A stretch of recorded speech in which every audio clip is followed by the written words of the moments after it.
Why do I have these difficult people in my life? Why would these difficult people not go away? Whether it is in your immediate family, extended family, workplace, community, friends, strangers, sometimes even spouses and parents or siblings.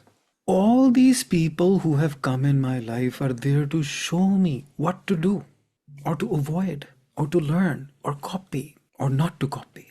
Some of these people are here to give me a voice for me to learn to say, no, stop it. Some of these people have come to teach me how to have boundaries. Some people have come to teach us how to overcome our fears.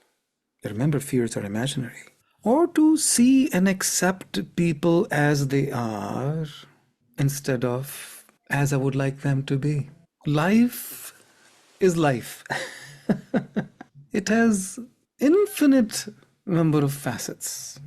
Well, life is also a game, and each person is playing that game in the way they want to, or they can, or they think they should, with limitations set forth in the environment or the limitations they have put on themselves.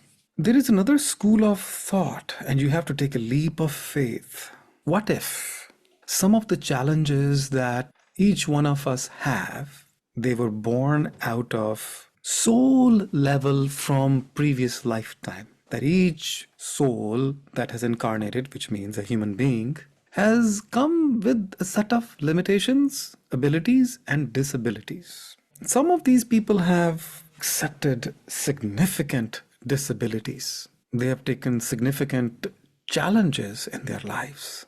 And it's very hard to move, to progress, to deal with basic life situations in a fluid manner.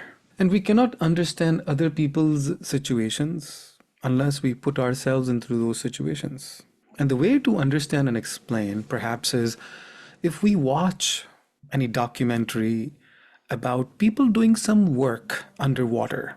There are people who do welding of pipes underwater, or doing some repair work in space. Two opposite environments, but definitely much more difficult, under a lot of pressure, very difficult to breathe environments. For someone who is underwater, it is very hard and very slow for them to do basic work.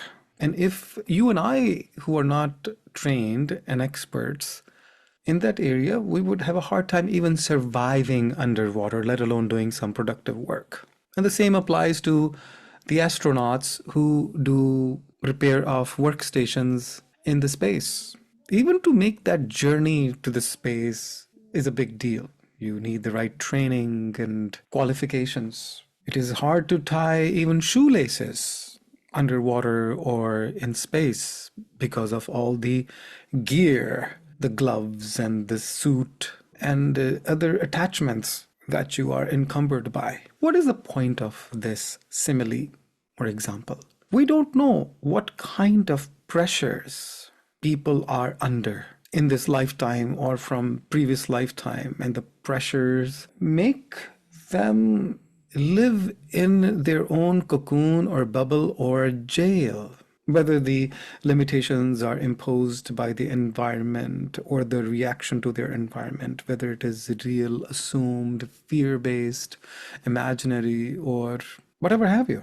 Regardless, we cannot understand why people are the way they are, why people function the way they do, why people don't function the way we think they should, because we are not living their lives. We are not living under the same pressures as they are.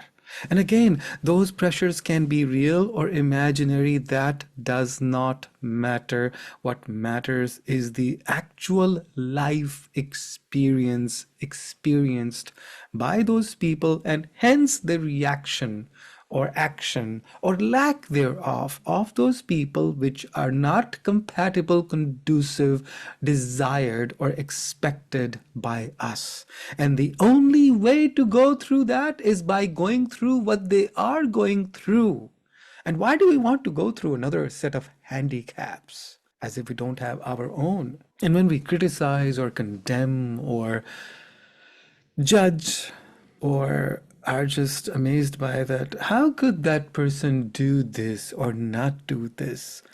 Are we not asking the universe to give us that experience? Are we not attracting that situation, environment, or pressure in our life so that we can live it, so that we can finally understand it and say, aha, now I understand why that person could not function the way I thought the person should function, because I can see the pressure. We all understand that those people who are sick in a hospital, they cannot do normal day-to-day work-related functions or home jobs because they're physically sick. You're excused from your school, college, and work if you give a doctor's note.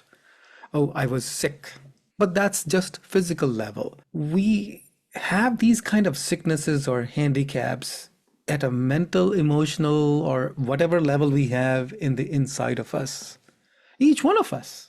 So what is this reminder about? The reminder is about do not criticize, condemn, or judge anyone. Because when we are doing that, we are almost welcoming the manifestation of those conditions in our own lives. Instead, stay in your own circle of light, connected with your own high sea, doing what you love, doing what makes you happy. And when I find my own life situation or challenges too difficult to overcome or surmount, when I can no longer take what the life is throwing at me, which is my own handicap, my own challenge, like other people's challenge, at that time it is best to chant the name of the Lord, to do some devotional singing, or pick a mantra. For me, it's Gayatri Mantra, and turn to it. But here the key will be quantity. Saying it for a few seconds or a few minutes will not do as much benefit as saying it for a much longer period of time. For example, we get hooked playing on some games or spending time on some social media apps for hours every single day. We live our own virtual reality that way. So why not create a solution-based, when there is a real problem, sit down for half an hour to an hour, meditate, chant the name of God, say your mantra. That will give the strength and clarity and support that would be necessary to go through the difficult or dark times of life. And if God wants, can make a miracle happen. I love me. I love you. I love God. I love everyone.